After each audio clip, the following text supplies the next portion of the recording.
Hey you guys, good morning. It is Friday. Sorry about that noise. My hand hit the window right here. And also sorry if you see a glare standing by the window, so the sun is shining through.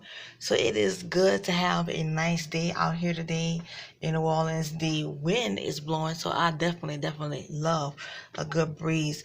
The other day it was, I'll say maybe that was Tuesday night. It started storming really bad, and it was supposed to have like, thunderstorm, lightning, which happened, but it was supposed to be like maybe, I don't know, tornado weather. It lasted maybe about an hour, shorter than what the news was saying that it was going to be. So gratefully it passed over, and everything was fine. But guys, how are you guys doing today, as it is the weekend? So today is Friday. How are you guys holding up in your state, city, country that you live in? I know it's from what I've seen on the news, there are a lot of cities and states that are opening some things back up, like nail salons, movies. My youngest brother, he lives in Atlanta because he works out there. So I know a lot of things have changed, where a lot of cities and states are opening things quicker than what's necessary. So what are you guys' thoughts about that? Do you guys have those rules there where you live? Or you guys still under quarantine? Or you guys still up under a stay-at-home order?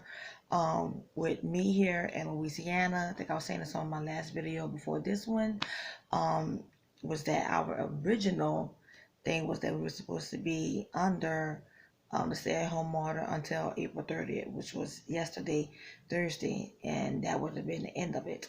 But the other day, the mayor, the governor was talking about extending it until May 17th, which now today is May 1st. So it's about, 16 more days to go, until some things are seemingly back to normal. So if you watched the video before this one, you would know that this is my part two video to my, emergency room ER visit during the quarantine. Um, in the previous video, I was talking about how I was just suffering at home, dealing with, TMI, a lot of vomiting, diarrhea, things like that, such as that. Had a lot of low-grade fever going on for a full week. It was 99.9. It never exceeded above that. But there were just so many things that I deal with having multiple sclerosis and transverse myelitis and dealing with normal cystic anemia. There are so many things that I am battling at once. Whenever my body starts to feel a flare of something from one aspect, it just causes an array of problems to happen all over, and trying to battle it at home as much as I can with the medications that I have and over the counter medications, and what the ailments I can do, like cooling packs, heating pads, the massage, resting, kind of just grinning and bearing it. Sometimes it works, other times it doesn't. And with that, I couldn't take it anymore. I had to just take that risk and go on to the emergency room. Sunday was tremendously scary. I went on a Sunday around 3 p.m. and then I was discharged around that Monday morning around 1. So I got home a little bit after 2 a.m. when my Ever and my father rode together to come and pick me up. So it was a very gut wrenching experience. It had its good moments and it had its bad moments. One thing I am happy about is that living these days and times of social media and having video chat was literally an answered prayer for my family and I, because a lot of my family was trying to call me in the ambulance. I could not answer the phone because there is no Wi-Fi in there.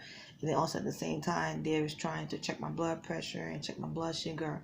They did not want me on the phone. So I had to let the phone ring. And I felt kind of panicky I'm seeing their numbers and I'm not being able to answer. I just started just feeling just that overwhelming anxiety feeling of like, oh my gosh, I'm really in this by myself. I don't have no family with me whatsoever. And once the EMTs brought me into the emergency room, there was, I got in the triage area within about maybe 10 or 15 minutes of arriving.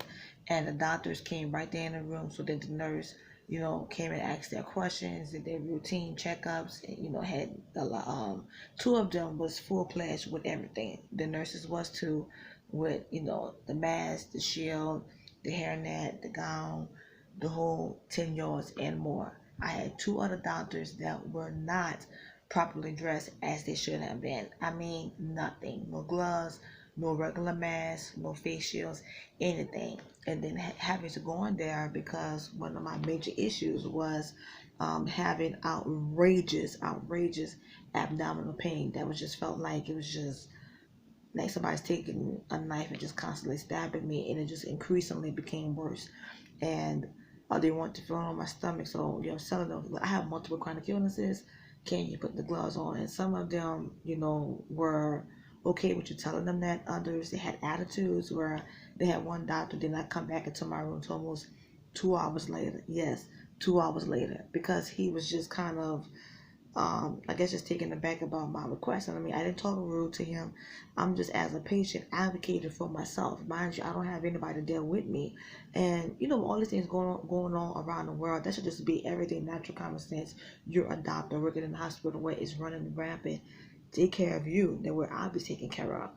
So I brought my own gloves and everything, my own sanitizer, my own things for my porta cat, all of those things. But still, you being a doctor working in this type of open facility where this issue is running rampant, come on, I shouldn't have to tell you that. Come on, let's just use common sense here. Number was 170 over 130 something.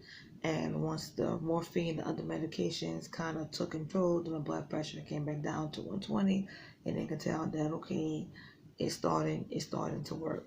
Now, like I said, when I first got in there, besides those two doctors that just wasn't taking proper procedure protocol, the other doctors that I had, their attitudes, bedside manners, them just doing things as they should, really put a smile on my face.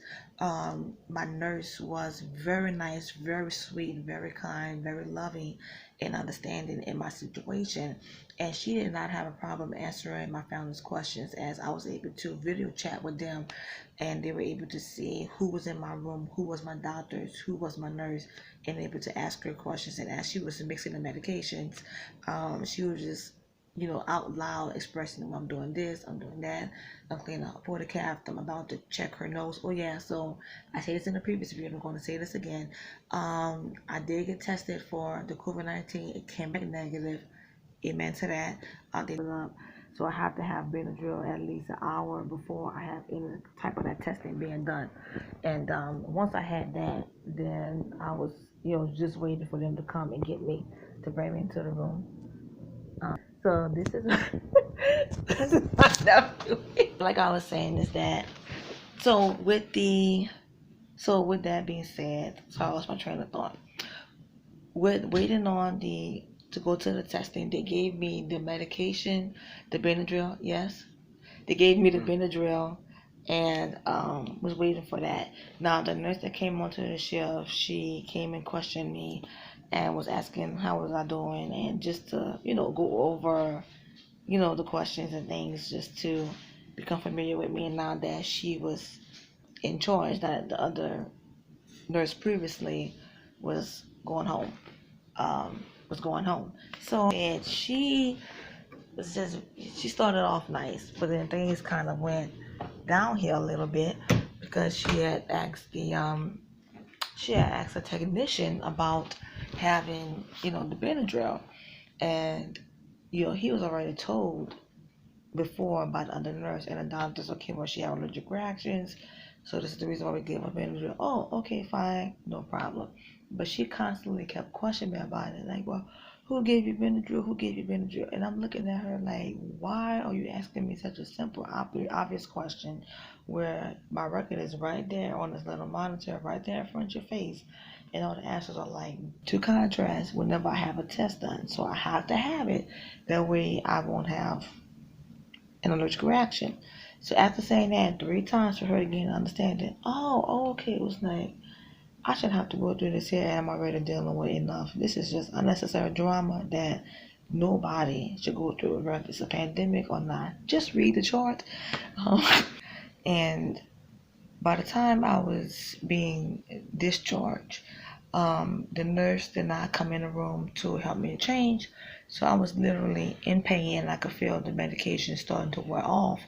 And because at first they wanted to admit me, but then they changed their mind because the person in the next room, mind you, still in triage, they was diagnosed with the COVID. And the reason that I knew was because they had me not to get out the bed, so the nurse had my door open, and I could hear the doctor talking loud to the young man in the next room, telling him that they seen his X-ray and he had it all in his lungs, and so that they was going to admit him. And then he came in my room. Well, not the same doctor, but my doctor came and was telling me, there was a change of plans. With me having so much that I'm going on, especially having a compromised immune system, they made a real bold choice to send me home. And if I needed to come back, then come back. But all in all, like I said, there was good moments, high and low moments, but I was glad to be home. When I got home, my walking was just very, very off. Let me get back to the other part. So, with that being said, like I said, the nurse that I come in and helped me, I was literally dressing myself. I took the clothes that I had and put that in the little bag that they give you when you're being discharged. And I wiped myself down to just cleanse myself of being in the hospital as best as I could to my ability and put on some fresh clothes. And I didn't have a wheelchair. I had the rollator, which I use every day. My husband was able to put it inside the ambulance. Now, I did not have an escort to move me out of the hospital. I walked from the emergency room all the way to the front area where it would be considered the lobby.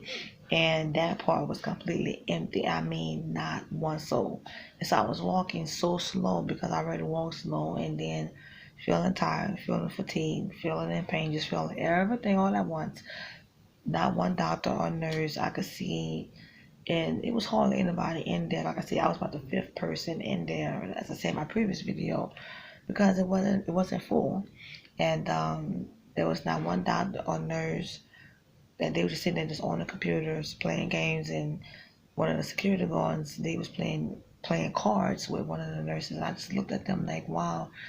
Yeah, we see things on the news, on social media, people we know, people we don't know, posting, and you look at them when they was, feeling frustrated and aggravated by not having masks, and your heart goes out to them. And I have some family members that work in the medical system, so you understand everything. And you can't count the good with the bad, because everybody has to stand that somebody could have came, especially my nurse, came and helped me to change my clothes and get everything together, and instead of piling my bags and purse on the rollator, somebody could have came and assisted me. And having to walk from out there to the front, and then have to be told, well, you have to sit outside because they didn't want anyone in the hospital. So I was sitting outside the hospital area, like in these little small folding chairs, until they came to pick me up. So I was sitting in that chair while leaning on my rollator. So I was furious. But whenever my dad found out, they was even more angry because I didn't have anyone with me. It was just everything all at once. Just, yeah, you guys, it was an experience for the books. Let's get ready to end the video. Always, always, always remember that you are bold, that you are strong, that you are a winner, that you are a warrior, and that you are a survivor, that you're better come out the storm, your first one in the storm. It's been jubilation, joy, much love, much peace to you guys, and I will talk to you guys again soon. That's all. Bye. Stay safe and stay home.